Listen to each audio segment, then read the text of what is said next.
नमस्कार। कार्यक्रम साहित्य दर्पण में सभी दर्शकों का स्वागत है। दर्शकों, कहते हैं कि साहित्य वो दर्पण है जिसमें हमें समाज का चेहरा दिखाई देता है। ये समाज का चेहरा क्या भाव लिए हुए हो, क्या ये भी साहित्य तय कर सकता है? अगर हाँ, तो फिर एक सामाजिक जिम्मेदारी क्या होती है साहित्यकारों की, ये प्रश्न मन में उठता है। क्या राष्ट्रीय भावना जागृत करने में भी साहित्यकारों की कोई भूमिका होती है? क्या साहित्य राष्ट्रीय भावना जागृत करने में सक्षम है? अगर हाँ, तो इसका इतिहास क्या है और आज के संदर्भ में, आज के परिप्रेक्ष्य में क्या ऐसा साहित्य रचा जा रहा है? हमारे बस्तर का जो साहित्य जगत है, उसका रंग रूप क्या है और किस तरह से आज वो समाज को एक मार्गदर्शक के रूप में मार्ग दिखा रहा है? ऐसे कुछ सवाल हैं मन में, और इन सवालों के लिए आज के हमारे इस कार्यक्रम में हमारे मेहमान साहित्यकार हैं बस्तर अंचल के वरिष्ठ पत्रकार और वरिष्ठ साहित्यकार, जो इस पूरे क्षेत्र में इन्होंने अपने लेखन से एक सशक्त पहचान बनाई है। सशक्त हस्ताक्षर जो एक मंच है साहित्यकारों का, ये इनके संपादन में अस्तित्व में आया है और इसके साथ ही ये एक नई दिशा दे रहे हैं पूरे बस्तर के साहित्यकारों को। ये हैं श्री मनोज जायसवाल जी। मनोज जी, इस कार्यक्रम में आपका बहुत बहुत स्वागत है। नमस्कार जी। मनोज जी, सबसे पहला प्रश्न जो मन में है वो ये कि साहित्य का अगर हम जीवन के साथ संबंध देखना चाहें जी, या जानना चाहें कि साहित्य का क्या महत्व है जीवन में, तो क्या कहेंगे आप? साहित्य का मानव जीवन में बहुत महत्व है। जैसे जल के बगैर जीवन व्यर्थ है, वैसे ही साहित्य के बगैर भी जीवन व्यर्थ है। जी। हमारे इर्द गिर्द चौं क्षेत्र में हम साहित्य का योगदान हम देख सकते हैं। अच्छा, ये बताइए, कहते हैं कि साहित्य अगर दर्पण है तो इस दर्पण में हम इतिहास भी देख सकते हैं, वर्तमान भी इसमें दिखाई पड़ता है, और अगर हम चाहें तो इसमें भविष्य की झलक भी दिखती है। कितनी सही है ये बात? ये बिल्कुल सही है। और साहित्य जगत में आप यदि चलें जी, तो साहित्य समाज का दर्पण है, ये कहा जाता है, और ये कटु सत्य है। अतीत में भी हमारे साहित्य का उतना ही महत्व था, जिसके कारण से कई क्रांतिकारी आंदोलन भी हुए। जी, और वर्तमान में भी उसका महत्व है। हम अभी आप कला संगीत जगत में जो देख रहे हैं वो भी साहित्य का ही योगदान है, और भविष्य में भी साहित्य का योगदान रहेगा। जी। साहित्य से दूर नहीं जा सकते। जी, मतलब ये है कि साहित्य जो है उसका संबंध इतिहास से, वर्तमान से और भविष्य से, तीनों से है। जी, तीनों से है सर। मतलब साहित्य है तो जीवन है। साहित्य है तो जीवन है। अच्छा, कहते हैं कि साहित्य जो है वो समाज को एक सही राह जी और एक नई राह दिखाता है। जी जी, किस तरह से? साहित्य समाज को एक नई राह दिखाता है। साहित्यकार किस चीज़ को लिखता है? जो समाज में विषमताएं हैं, असमानताएं हैं, कमियां हैं, जी, उसी को वो लिखता है। जी, इसके कारण से समाज के पूरे भारतीय समाज की नज़र साहित्यकार की ओर ही होती है। जी, इसलिए साहित्य संपूर्णता लिए हुए है। जी, जी अच्छा, ये बताइए मुझे, आपका जो साहित्य लेखन है जी इसकी शुरुआत कब हुई, कैसे हुई? वो कौन सा समय था, वो कौन सी घटना थी जहां आपने लिखना शुरू किया? देखिए, मेरी साहित्य लेखन की शुरुआत उस दौर से शुरू हुई जिस दौर में इलेक्ट्रॉनिकी, आज के जो मोबाइल का युग ही नहीं था। हम पत्र लिखते थे अपने परिवारजनों को, और परिवारजन पत्र आने का इंतज़ार करते थे। पत्र को किस प्रकार से बेहतर तरीके से संपादकीय रूप से हम लिखते थे, जिसमें हम जीवंत लिखते थे अपने जीवन के सुख दुखों को, और उसी से मेरी शुरुआत हुई, और तभी से मेरी लेखन जो है जारी है, जो आज तक जारी है। जो देखिए, पत्र लेखन जो है जी, ये रचनात्मक लेखन के अंतर्गत आता है। रचनात्मक तो बड़े स्वतंत्र होते हैं हम कि जो भी हमारी शैली है हम उसमें अपनी पसंद की भाषा के चुनाव के साथ, शब्दों के चुनाव के साथ हम लिख सकते हैं। तो मतलब साधारण नहीं है पत्र लेखन, ये कह सकते हैं। जी, पत्र लेखन भी साधारण नहीं है जी, क्योंकि हर कार्य जो है हर कोई नहीं कर सकता। जी, इसी प्रकार से लेखन कि प्रतिभा जिसमें है जी। वही लेखन को समझ सकता है जी। और वही लिख सकता है। अच्छा, शुरुआत की बात आपने बताई। जी अच्छा, ये बताइए मुझे कि प्रेरणा जी क्या रही आपके लेखन की? क्या कोई व्यक्ति, कोई घटना, कोई समय?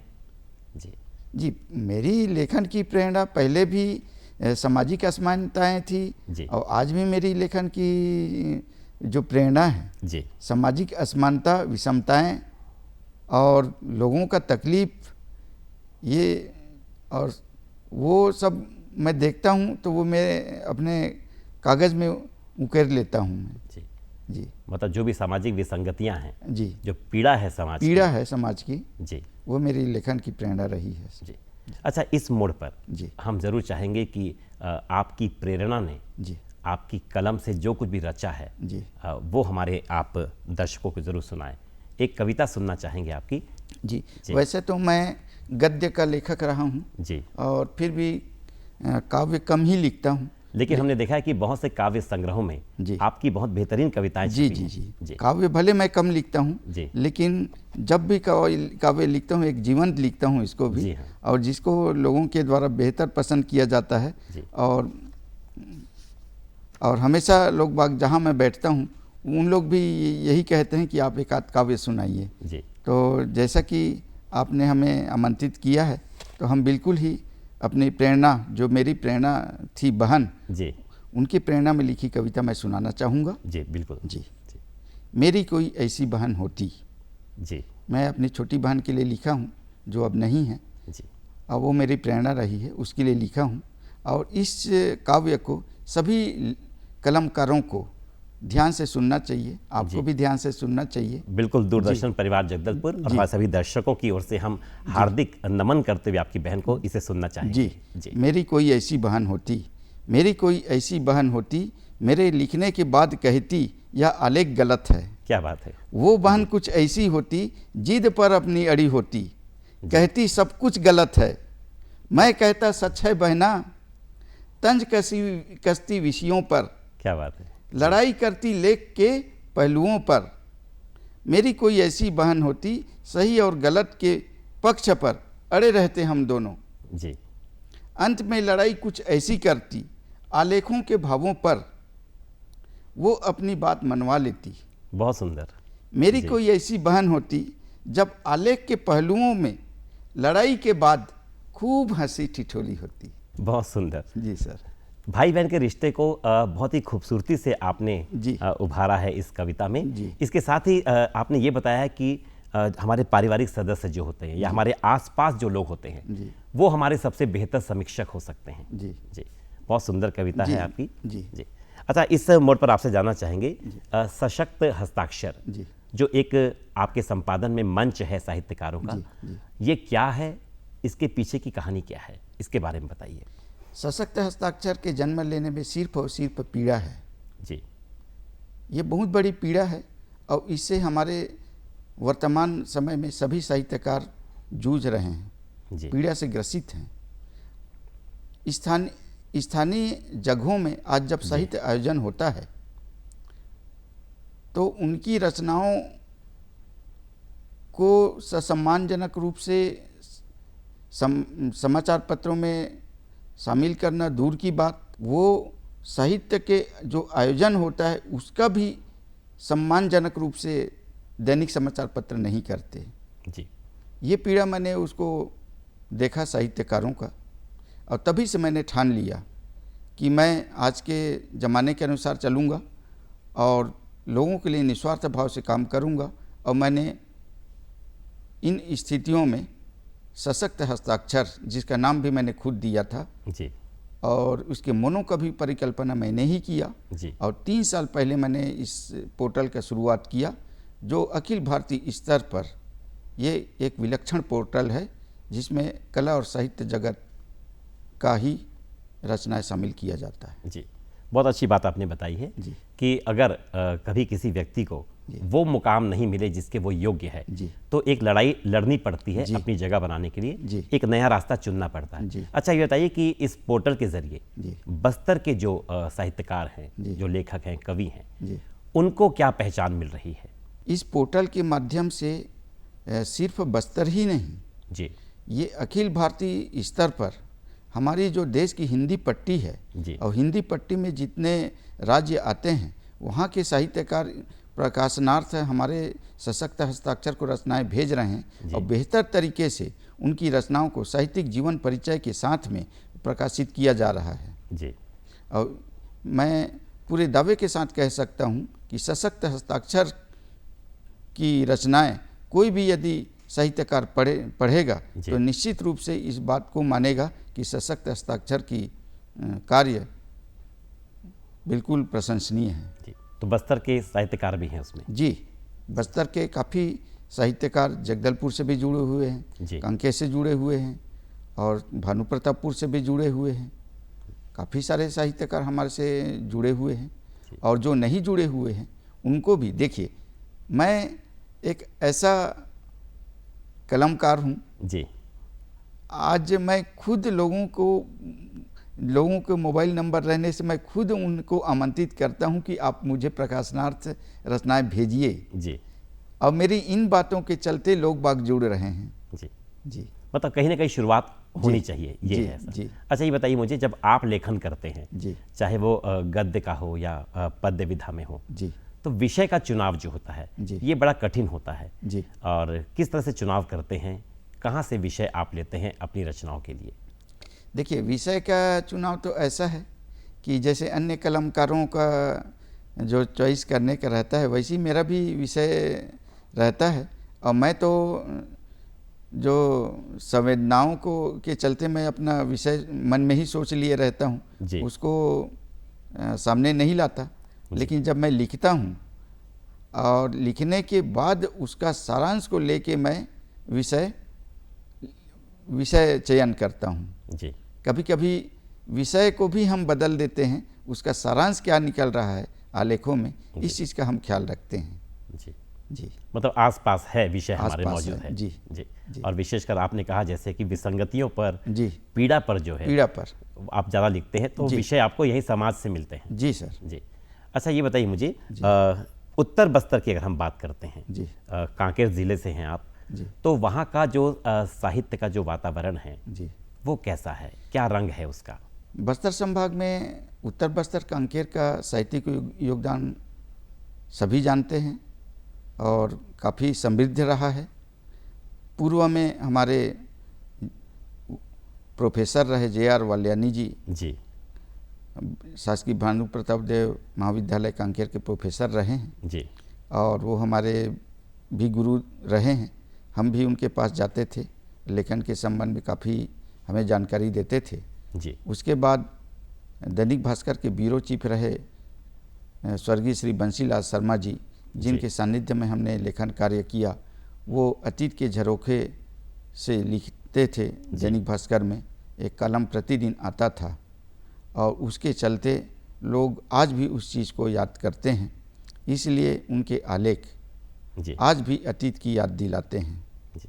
जी, तो अतीत की यादों में से जी, कोई एक रचना आपकी हम सुनना चाहेंगे। जी। अगर कोई है आपकी कविता, नहीं, तो हमारे नहीं, दर्शक बिल्कुल तक ज़रूर आप पहुंचाइए। जी, बिल्कुल। ये अतीत की यादें बोले तो मैं अतीत की यादें क्या, मैं तो पुनर्जन्म की कविता सुनाता हूँ आपको। क्या बात है। जी, जी, पुनर्जन्म की कविता सुनाता हूँ। जी हाँ। और इसको, और ये सभी को अपने आसपास देखना चाहिए कि वास्तव में पुनर्जन्म क्या है। क्या हम भी तो, यदि हम कलमकार हैं तो कलमकार वो होता है जो पिछले जन्म में जिसने पुण्य कार्य किया है वही इस जन्म का कलमकार है। बहुत बड़ी बात आपने जी। कही। जी हाँ। जी, तो पुनर्जन्म की कविताएं सुनाता हूँ। ढूंढता हूँ वो जिंदगी है कहाँ, क्या बात है। जी, बुलाती है जिंदगी हर पल वहाँ, ढूंढता हूँ वो जगह है कहाँ। जी, वो तालाब में पड़ती बूंदें, नदियों की लहरों में उठती तरंगे, बसी है दिलों में अतीत की यादें, मिलते थे हमेशा वो जहाँ, सोचता हूँ वो जिंदगी मिलेगी कहाँ। क्या बात है, बहुत सुंदर। पीपल की डोलती झूमती डाल, बगियों में हवा की ससराहट, मुस्कुराती कलियां भंवरों की गान, डूब जाते थे वो समुंदर है कहाँ। क्या बात। ढूंढता हूँ वो जिंदगी चली गई कहाँ। जी, कौन है वो किसकी है आस, कौन है वो किसकी है कौन आस, है वो किसकी है किसकी है आस। जी, रिश्ता है कोई या केवल एहसास। बहुत सुंदर है ये जी। बहुत सुंदर रिश्ता पंक्ति है कोई या केवल एहसास, इस जन्म की हो नहीं सकती, दावा है। किसी और जन्म की है ये बात, बहुत सुंदर है जी। ढूंढता हूं वो जिंदगी है कहाँ। बहुत बहुत सुंदर। और जी। पुनर्जन्म के बारे में जो जी। एक अवधारणा है लोगों की, जी, जी। मतलब इतनी सुंदर काव्यात्मक प्रस्तुति आपने की है जी, इसकी। जी, जी सर। और ये भी कि वो सच है या एहसास है, जी ये बहुत ही सुंदर अभिव्यक्ति है आपकी भावनाओं की। जी जी। और निश्चित रूप से यहाँ पर अब एक प्रश्न ये आ रहा है जी। कि एक सामाजिक जिम्मेदारी की बात हमने की थी जी कि साहित्यकार की सामाजिक जिम्मेदारी होती है। जी। वो जिम्मेदारी क्या होती है, क्या लगता है आपको? देखिए, साहित्यकारों के ऊपर सभी की उम्मीदें हैं, जी लेकिन साहित्यकारों को उन उम्मीदों पर खरा उतरना बहुत जरूरी है। जी साहित्यकार हमेशा मुखर रहना चाहिए।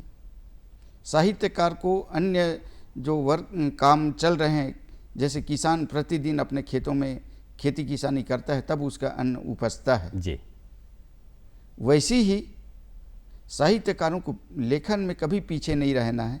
जब भी मौका मिले आपके मस्तिष्क में जो चल रहे हैं उसे बिल्कुल लिखना चाहिए। खास करके जो समसामयिक विषय हैं जी, उन पे हमेशा उनको मुखर रहना चाहिए। ये एक जिम्मेदारी है ये साहित्यकार। जिम्मेदारी है साहित्यकार की। जी, मतलब अनवरत जो है लेखन कार्य अनवरत चलता- लेखन कार्य करना चाहिए। जी देखिए, सीने पटल के एक गीत का कार जो खुद एक साहित्यकार होता है, जी वो उनको जो विषय दे दिया जाता है उसके दबाव में आके वैसे ही शब्दों का प्रयोग करते हुए वो गीत लिखता है। जी लेकिन आप तो उससे बढ़कर हैं, जो ना आपको विषय ना आपको कोई बाहरी दबाव नहीं है। बाहरी दबाव नहीं है। आप आंतरिक प्रेरणा से स्वतंत्र लिखना। से अपनी अभिव्यक्ति की स्वतंत्रता का जी हाँ। आपसे बेहतर उदाहरण कौन बन सकता है। बिल्कुल सही कहा आपने। जी देखिए, ये जो साहित्यकार होते हैं जी। तो ये बाहरी दबाव से नहीं बल्कि आंतरिक प्रेरणा से लिखते हैं। आंतरिक प्रेरणा से जब भी लिखते कोई हैं। विषय उनकी प्रत्यक्ष अनुभूति में आ गया, जी। उन्होंने लेखन कर लिया। जी। जी, ये बहुत अच्छी बात आपने बताई है जी, जी। कि ये स्वतंत्र प्रकृति के लोग होते हैं, जी, साहित्यकार जी, जो जी, होते हैं। जी, जी जी। तो ये बताइए मुझे, इसी स्वतंत्रता जी के साथ जी हमारे स्वतंत्रता आंदोलन के पूरे दौर में जी और तब से लेकर के अब तक जी। राष्ट्रीयता की भावना जागृत करने में क्या लगता है आपको, साहित्य ने कैसी भूमिका निभाई है?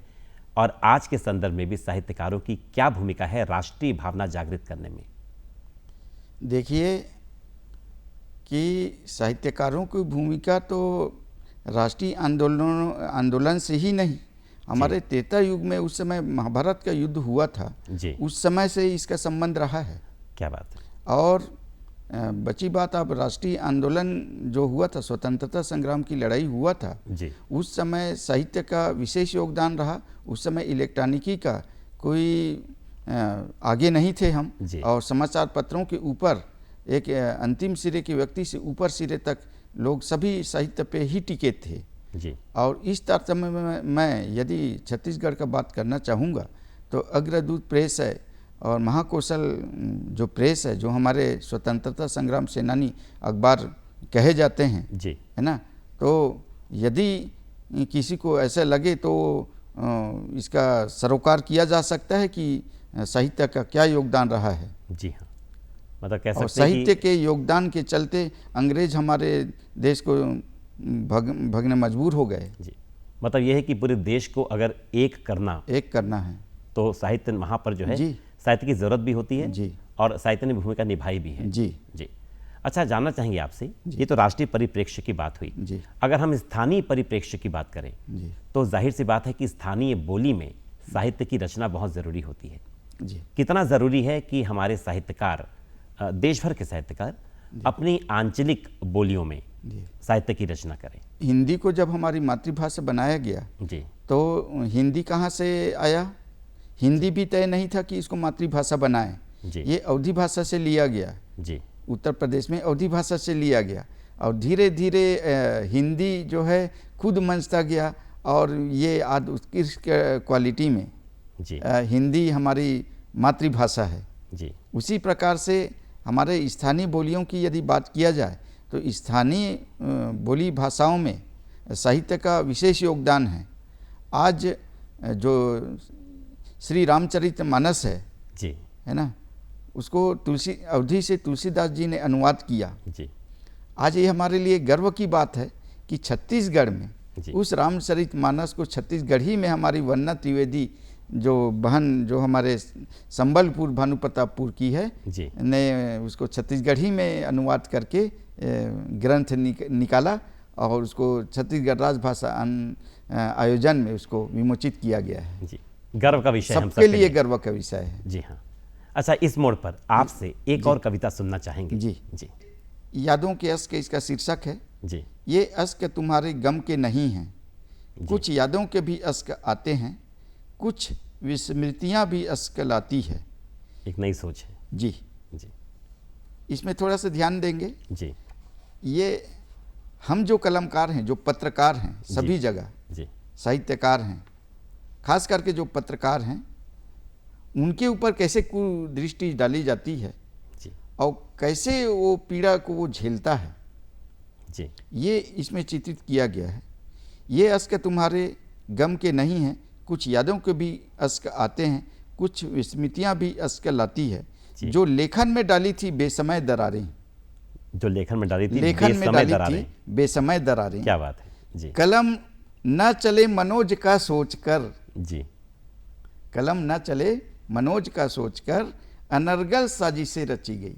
जी जी बेनकाब हुई उनकी साजिशें आज, पता चला कभी कलम रुकेगी नहीं। जी आज उनके कदम लड़खड़ाने लगे, शहर में दर दर ठोकरें खाने लगे। उन असामाजिक तत्वों की बता रहा हूँ। जी हाँ। शहर में दर दर ठोकरें खाने लगे, पछता रहे आज कलम के दुश्मन, क्यों बन रहे अपने स्वार्थ की खातिर। जी हाँ। तुम देख रहे ये चापलूस भटक रहे, चप्पल घिस घिस कर अपनी कलम खोज रहे। जी ना मिल रही चप्पल, ना मिल रही कलम, दुश्मनी भुनाने का हमारा अपना तरीका है। जी दुश्मनी भुनाने का दुश्मनी भुनाने का हमारा अपना तरीका है। जी हम चुपचाप उनका पतन देख रहे। क्या बात है। शर्मिंदा है वो जी जो सजा कलम का पा रहे।